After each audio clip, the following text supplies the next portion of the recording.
आज हम लोग करेंगे एक्सरसाइज 3.2। इसका टॉपिक है graphical method of solution of a pair of linear equation in two variables. तो इसमें इक्वेशन का सॉल्यूशन फाइंड करना बाय ग्राफिकली मेथड। तो सबसे पहले हम लोग बेस से स्टार्ट करेंगे। तो आज हम लोग सबसे पहले देखते हैं जो शुरू करेंगे स्टैंडर्ड फॉर्म से of linear equation in two variables का। तो सभी को पता है, फिर भी एक बार देख लेते हैं। a1 x1 plus b1 y1 plus c1 equal to 0 और दूसरा जो होता है a2 x2 b2 y2 plus c2 equal to 0। अगर ये दो लीनियर इक्वेशन है, एक लीनियर इक्वेशन का स्ट्रेट लाइन होता है तो दो लीनियर इक्वेशन आएगा तो दो स्ट्रेट लाइन आएगा, और इसका सॉल्यूशन भी अलग अलग तरह का आता है। तीन तरह का सॉल्यूशन हम लोग को सामने देखने को मिलता है। सबसे पहले आता है यूनिक सॉल्यूशन, उसके बाद इनफाइनाइटली मेनी सॉल्यूशन होता है या नो सॉल्यूशन होता है। लेकिन एक लीनियर इक्वेशन होता है तो उसका केवल उसका इनफाइनाइटली मेनी सॉल्यूशन होता है, लेकिन तीन होने से ये तीन तरह का रिजल्ट हमारे सामने आता है। अगर उसका ज्योमेट्रिकल रिप्रेजेंटेशन का बात करें तो एक स्ट्रेट लाइन, एक इक्वेशन का एक स्ट्रेट लाइन, यहाँ दो इक्वेशन है तो दो स्ट्रेट लाइन होगा। तो दोनों स्ट्रेट लाइन किस तरह से हो सकते हैं? या तो इंटरसेक्टिंग लाइन हो सकते हैं, या दोनों लाइन आपस में पैरेलल हो सकते हैं, या दोनों लाइन कोइंसिडेंट लाइन हो सकते हैं। कोइंसिडेंट लाइन बोलने का मतलब एक दूसरे के ऊपर लाई करेगा, एक ही लाइन होगा उसी के ऊपर दूसरा लाइन भी होगा। अब इंटरसेक्टिंग लाइन जो आता है ज्योमेट्रिकल रिप्रेजेंटेशन का, इसी तरह का इक्वेशन का जो होता है वो यूनिक सॉल्यूशन होता है, यानी एक सॉल्यूशन आता है। जो पैरेलल लाइंस आते हैं उसका जो सॉल्यूशन का बात करें तो उसका कोई सॉल्यूशन नहीं होता है। इस तरह का इक्वेशन का कोई सॉल्यूशन नहीं होता है। और जो कोइंसिडेंट लाइन आता है उसी ऐसे ही इक्वेशन का इनफाइनाइटली मेनी सॉल्यूशन होता है। तो ये दोनों के बीच में रिलेशन है, ज्योमेट्रिकल रिप्रेजेंटेशन और अलजेब्रिक इंटरप्रिटेशन के बीच का रिलेशन है। लेकिन अब ये कैसे पता करेंगे कौन सा लाइन इंटरसेक्टिंग लाइन है, पैरेलल लाइन से, या कोइंसिडेंट लाइन है? तो इसको पता करने के लिए उनका सबसे पहले रेशियो फाइंड करते हैं।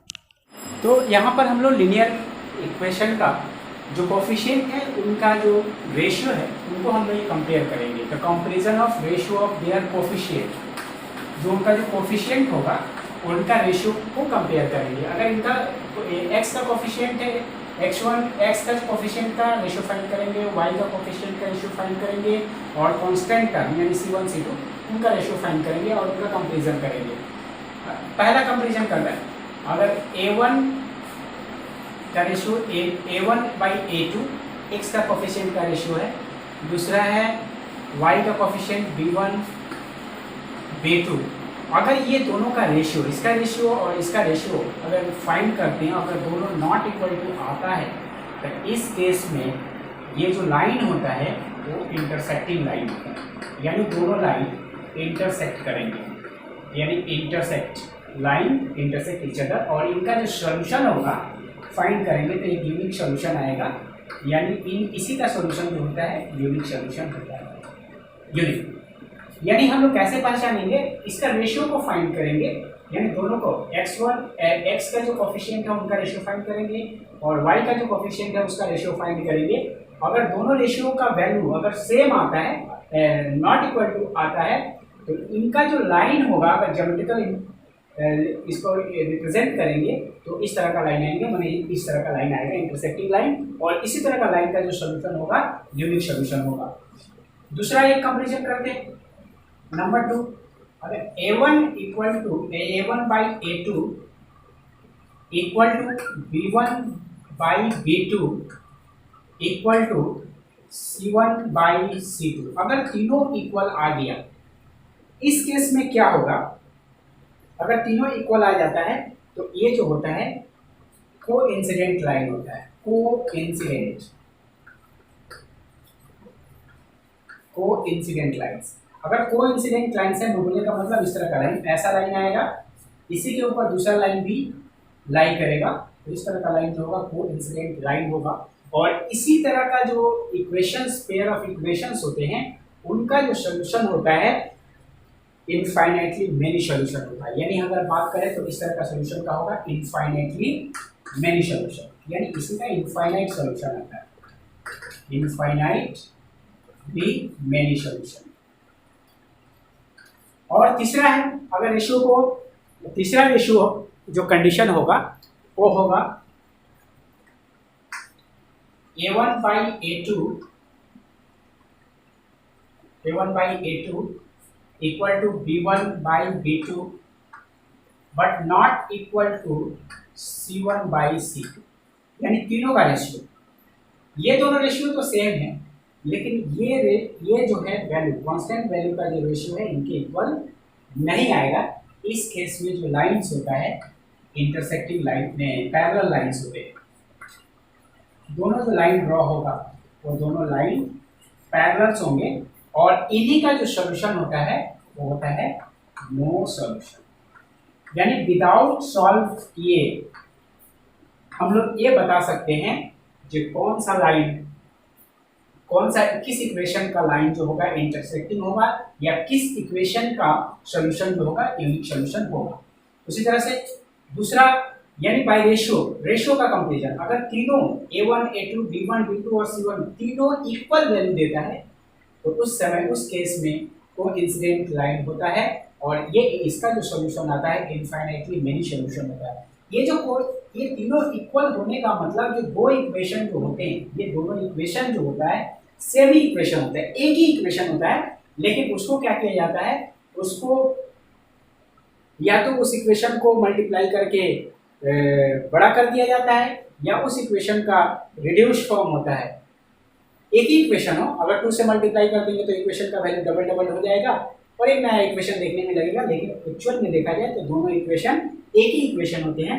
तो एक ही इक्वेशन को का अलग अलग फॉर्म लिख दिया जाता है मल्टीप्लाई करके या उसको रिड्यूस करके, तो उस केस में उनका A1 A2 B1 B2 C1 C2 का जो वैल्यू आता है सेम ही आता है, और उस तरह का जो इक्वेशन होता है कोइंसिडेंट लाइन होता है, और उनका ही इनफाइनाइटली मेनी सॉल्यूशन होता है। अब हम लोग एक्सरसाइज शुरू करेंगे, एक्सरसाइज 3.2। तो पहला जो क्वेश्चन है बोला है form the pair of linear equation in the following problems and find their solutions graphically. यानी एक प्रॉब्लम्स दिया गया है, उसको पहले लीनियर इक्वेशन का फॉर्म देना है और उसके बाद उसका सॉल्यूशन ग्राफिकली फाइंड करना है। तो उसका 1 का 1 जो क्वेश्चन है बोला है 10 students of class 10 took part in a mathematics quiz. If the number of girls is 4 more than the number of boys, find the number of boys and girls who took part in the quiz. सबसे पहले देखेंगे जो given actual में क्या है। तो question पढ़ने से ये पता चल रहा है जो टोटल स्टूडेंट्स जो है 10 है। उसके बाद जो नंबर ऑफ गर्ल्स जो है, यानी पहला सिचुएशन जो टोटल नंबर ऑफ स्टूडेंट्स जो है टोटल स्टूडेंट्स 10 है। दूसरा बोला गया है कि number of girls is 4 more than the number of boys. इस कंडीशन को लेकर सबसे पहले इक्वेशन फॉर्म करना है। तो हमारे पास दो सिचुएशन है, दो कंडीशन। एक तो पहले टोटल नंबर ऑफ स्टूडेंट्स है, और दूसरा जो number of girls is 4 more than the number of boys. तो इस दो चीज़ को लेकर, ये दो कंडीशन को लेकर दो लीनियर इक्वेशन फॉर्म करेंगे, यानी pair of linear equation in 2 variables. 2 variables का जब बात है तो सबसे पहले देखेंगे यहाँ पर 2 वेरिएबल तो रहेगा ही, यानी 2 वेरिएबल बोलने का मतलब 2 आइटम 2 सबसेट जरूर रहेगा। तो इसमें एक बॉयज़ है और एक गर्ल्स है, और उसी को हम लोग क्या करेंगे, लेट करेंगे। तो सबसे पहले काम क्या होगा मेरा, सबसे पहले काम लेट करना होगा। लेट x एंड y, दो वेरिएबल सिलेक्ट करेंगे। Let x and y be the number of boys and girls respectively. ये number of boys and girls respectively let कर लिए। अगर कंडीशन फर्स्ट देखे तो उसमें बोला गया था कि टोटल नंबर ऑफ स्टूडेंट 10 है। तो अगर x बॉयज और y गर्ल्स है, अगर इन दोनों को प्लस करें तो इक्वल टू 10 का देगा। तो according to first condition, according to the conditions, चलो एक ही बार लिख देते हैं, अकॉर्डिंग टू द कंडीशंस। दो कंडीशन है। फर्स्ट के अनुसार से अगर देखेंगे तो number of boys and number of girls दोनों को ऐड करेंगे तो टोटल नंबर स्टूडेंट, जो कि फर्स्ट कंडीशन में बोला था टोटल नंबर स्टूडेंट्स 10 है। यानी पहले कंडीशन के अनुसार number of boys plus number of girls करेंगे तो इक्वल टू देगा 10। ये हमारा इक्वेशन फॉर्म हो गया, लीनियर इक्वेशन इन 2 वेरिएबल्स, पहला इक्वेशन। लेकिन पेयर ऑफ इक्वेशन बनाना है। दूसरा कंडीशन था number of girls is 4 more than number of boys.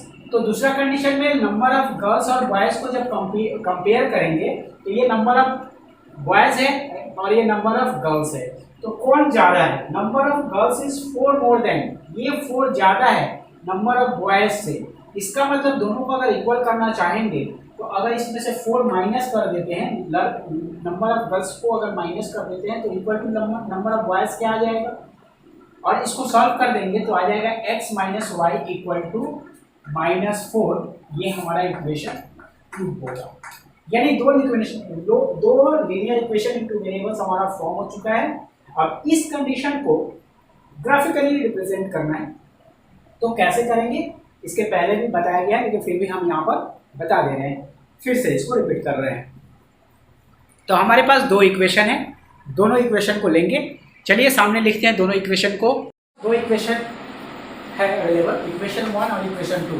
तो ग्राफिकली रिप्रेजेंट करने के लिए जानते हैं कि फ्रॉम इक्वेशन 1 से सॉल्व करके उसको एक टेबल तैयार करेंगे और उसके बाद इक्वेशन 2 को भी सॉल्व करेंगे, एक टेबल तैयार करेंगे, एक्स और वाई का वैल्यू फाइंड करेंगे, उसके बाद ग्राफ रिप्रेजेंट करेंगे।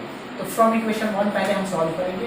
फ्रॉम इक्वेशन 1 को लेंगे, x plus y equal to 10 है, तो यहाँ पर y इक्वल टू निकालेंगे तो 10x इधर जाकर 10 माइनस एक्स, यहाँ पर एक टेबल तैयार करेंगे जहाँ पर x और y का वैल्यू होगा।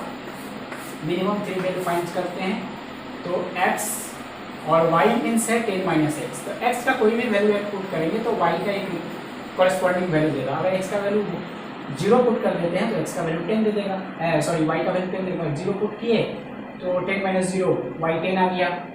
अगर हम 5 पुट कर देते हैं तो 5 देता है।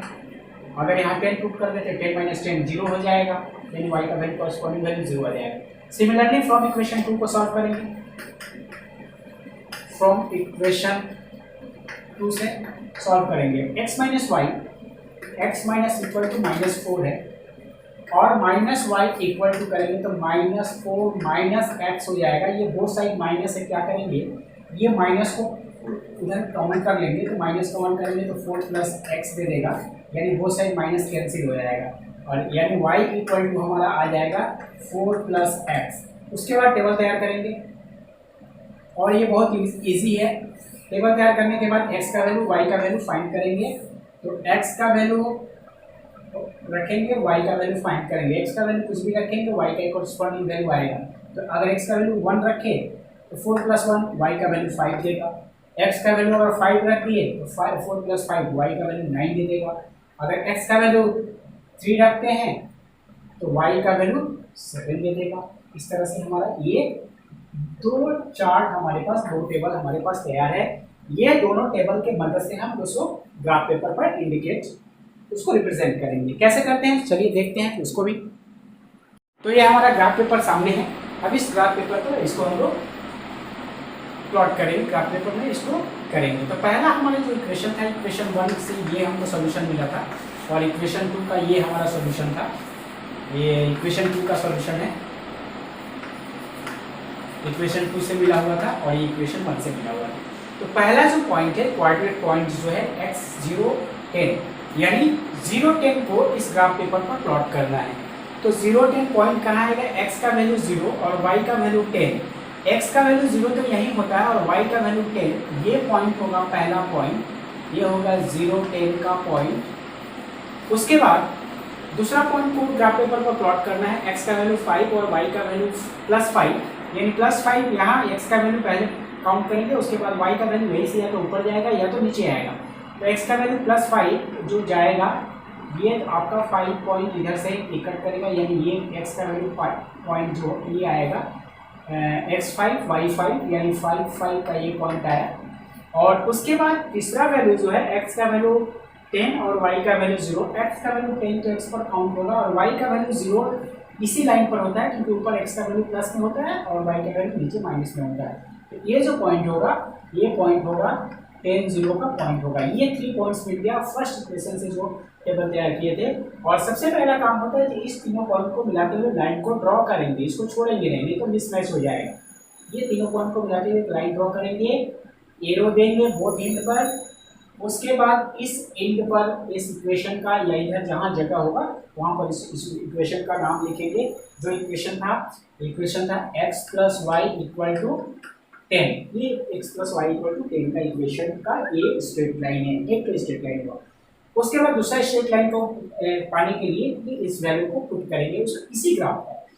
तो पहला वैल्यू है 1 5, यानी x का वैल्यू 1 और y का वैल्यू 5, यानी ये लाइन हमारा जा रहा है y का काउंटिंग यहाँ पर, यानी ये हमारा हो रहा है 1 5 पहला पॉइंट।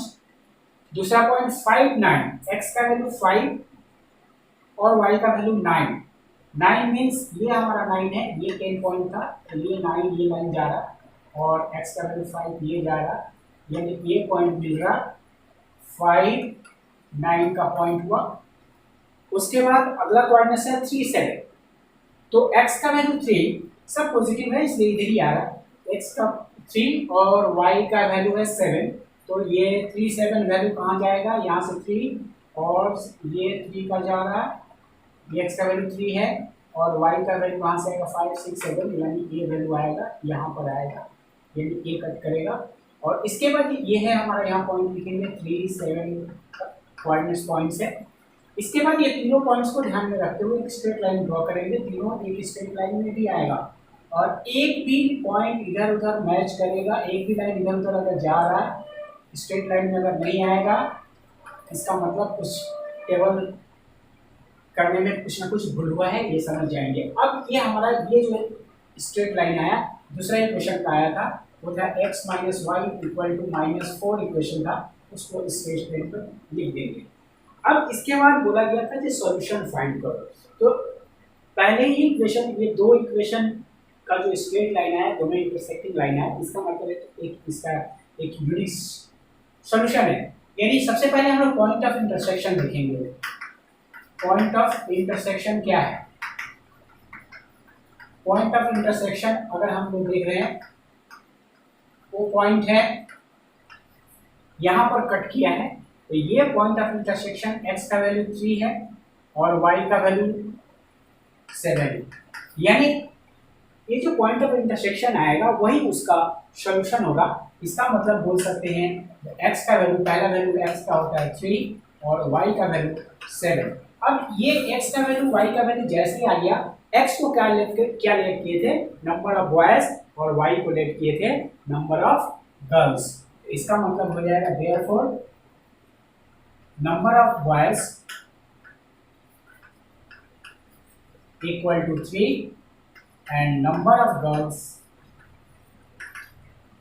इक्वल टू 7, ये हमारा आंसर होगा। इस तरह से ग्राफिकली हम लोग सॉल्व कर सकते हैं। तो इस तरह से बहुत सारा क्वेश्चन आएगा, तो पहले कंडीशन को समझना है, उसके बाद उसको सॉल्व करना है। क्वेश्चन नंबर 1 का जो 2 है वो बहुत ही आसान क्वेश्चन है। इसका एग्जाम्पल में एक्सरसाइज 3.1 हम लोग कर रहे थे तो उसका एग्जाम्पल में इस तरह का एक क्वेश्चन को करके दिखाया गया था, फिर भी यहाँ पर एक बार पढ़ के बोल दे रहे हैं। क्वेश्चन नंबर 2 बोल रहा है 5 pencil and 7 pens together cost ₹50, whereas 7 pencils and 5 pencil together cost ₹44. Find the cost of 1 pencil and that of 1 pen.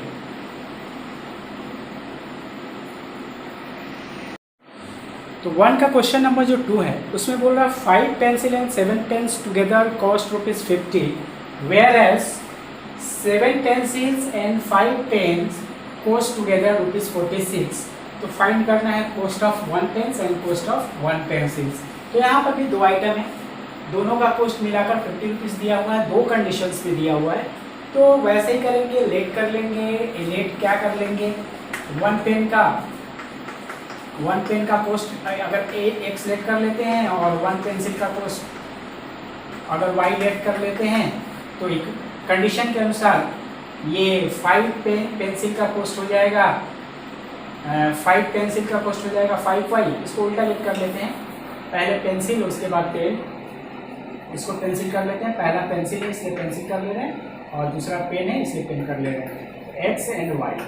अगर 1 पेन का कॉस्ट को अगर 1 पेंसिल का कॉस्ट अगर x है तो 5 पेंसिल का कितना होगा 5x, और 7 पेन का हो जाएगा 7y, और दोनों को मिला देंगे तो ₹50 हो जाएगा। तो अकॉर्डिंग टू फर्स्ट कंडीशन हो जाएगा 5x plus 7y equal to 50।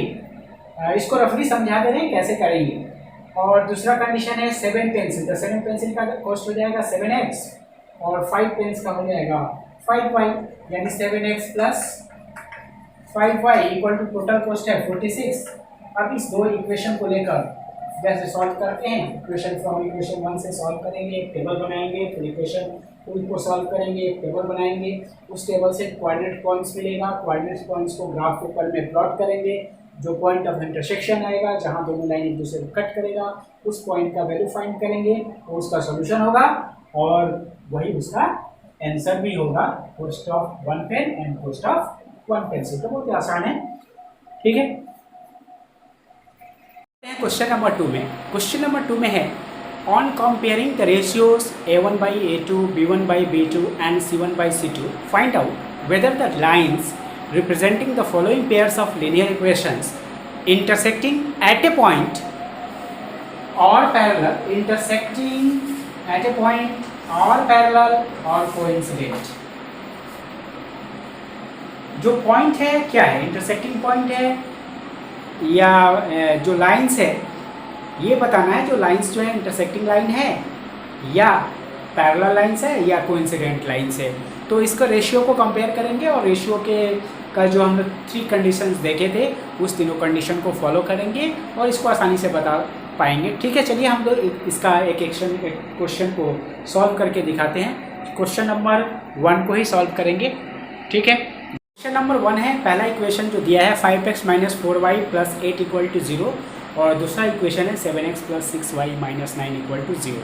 तो सबसे पहले क्या करेंगे, उनका जो कोफिशिएंट है उसका रेशियो फाइंड करेंगे, यानी फर्स्ट इक्वेशन से सेकेंड इक्वेशन का जो रेशियो है उसका फाइंड करेंगे कोफिशिएंट का। तो सबसे पहले हम a1 a2 को फाइंड करेंगे। a1 है, ये a2 है, यानी 5/7 इसका रेशियो आएगा।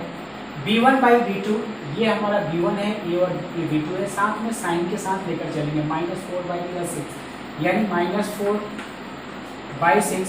जहाँ रिड्यूस होगा उसको रिड्यूस कर देंगे, 2 2 और एंड 2 3 इसका मतलब रिड्यूस होकर आ गया -2/3। थर्ड रेशियो है C1 C2 यानी 8/-9, ये रिड्यूस नहीं होगा, यानी ये माइनस नीचे नहीं रहता है इसलिए हमेशा ऊपर इसको मल्टीप्लाई कर लेते हैं, माइनस -8/9। अब रेशियो को अगर कंपेरिजन करें a1 a2, ये तीनों रेशियो का कंपेरिजन करना है, a1/a2, b1/b2 और c1/c2 इक्वल है या इक्वल नहीं है।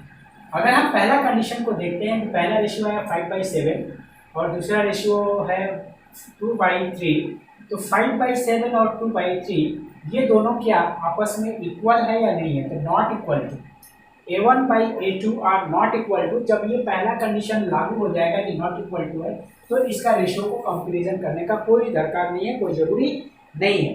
तो अगर ये पहला रेशियो हम लोग देख रहे हैं, देयरफॉर कंपेयरिंग द रेशियो हम लोग पा रहे हैं a1/a2 not equal to b1/b2। कहाँ से मिल रहा है, ये रेशियो जो हम लोग फाइंड किए हैं a1 a2 का और b1 b2 का, ये दोनों वैल्यू को कंपेयर करके देखेंगे, देख रहे हैं कि दोनों वैल्यू अलग अलग है, ये यानी दोनों ये जो है a1/a2 and b1/b2 not equal to 1। और ये जो फर्स्ट कंडीशन जो फॉर्मूला हम लोग 3 कंडीशन से देखे थे उसमें अगर ये कंडीशन लागू होता है तो ये जो लाइन होता है, लाइन जो होता है intersecting at the points, therefore lines are intersecting. Line जो है इंटरसेक्टिंग है, इंटरसेक्टिंग एट और पॉइंट, ये पता चल गया। यानी इस तरह से हम रेशियो का कंपेरिजन करके किसी भी इक्वेशन को बता सकते हैं जो लाइन इंटरसेक्टिंग है या पैरेलल लाइंस होगा या कोइंसिडेंट लाइन होगा। तो क्वेश्चन नंबर 2 इसी बेस पर है। और क्वेश्चन नंबर 3 भी सेम ऐसा ही क्वेश्चन है, उसमें सेम रेशियो को ही फाइंड करना है, a1/a2, b1/b2 एंड c1/c2। देख सकते हैं आप क्वेश्चन नंबर 3 में पहले रेशियो को फाइंड करना है, यानी सिमिलरली वैसा ही रेशियो फाइंड करेंगे, फिर उसको कंपेयर करेंगे। लेकिन उसमें एक टर्म आया है कंसिस्टेंट एंड इनकंसिस्टेंट। तो कंसिस्टेंट और इनकंसिस्टेंट क्या होता है उसको थोड़ा हम बता दे रहे हैं। तो अगर रेशियो को हम कंपेरिजन करेंगे क्वेश्चन नंबर 3 में, सेम क्वेश्चन नंबर 3 भी वैसा ही है। सबसे पहले हम अगर क्वेश्चन नंबर 3 का बात करें तो रेशियो को कंपेरिजन करेंगे a1/a2 B1 by B2, C1 by C2, ये तीन कंडीशन हमारे सामने है। अगर A1 बाई A2 पहला जो कंडीशन था, A1 by A2 first condition जो था, यानी जिसमें हम लोग यूनिक सोल्यूशन पाते थे, यदि इंटरसेक्टिंग यूनिक सोल्यूशन जिसमें हम लोग पा रहे हैं, अगर यूनिक सोल्यूशन हम लोग पा रहे हैं, इंटरसेक्टिंग लाइन आ रहा है, तो वो consistent pair of linear equation है, वो कंसिस्टेंट है। अगर दूसरा कंडीशन था A1 by A2 equal to B1 by B2 equal to C1 by C2, ये क्या था? ये लाइन जो था इसका नो सोल्यूशन था, है ना, इनफाइनाइटली मेनी सोल्यूशन था।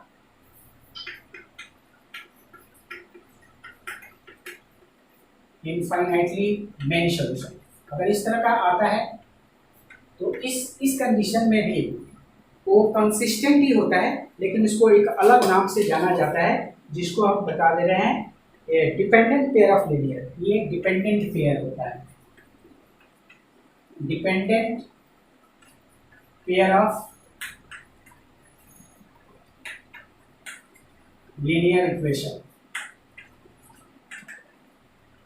Dependent pair of linear equation को ही हम लास्ट में इसको कंसिस्टेंट भी बोलते हैं, यानी ये उसी कैटेगरी में आता है, यानी कंसिस्टेंट की कैटेगरी में ही आता है। और जो थर्ड कंडीशन था जिसका नो सोल्यूशन था, वही होता है inconsistent. A1 by A2 equal to B1 by B2 not equal to C1 by C2 जो था, ये था नो सोल्यूशन, और जिसका नो सोल्यूशन था वही था इनकंसिस्टेंट।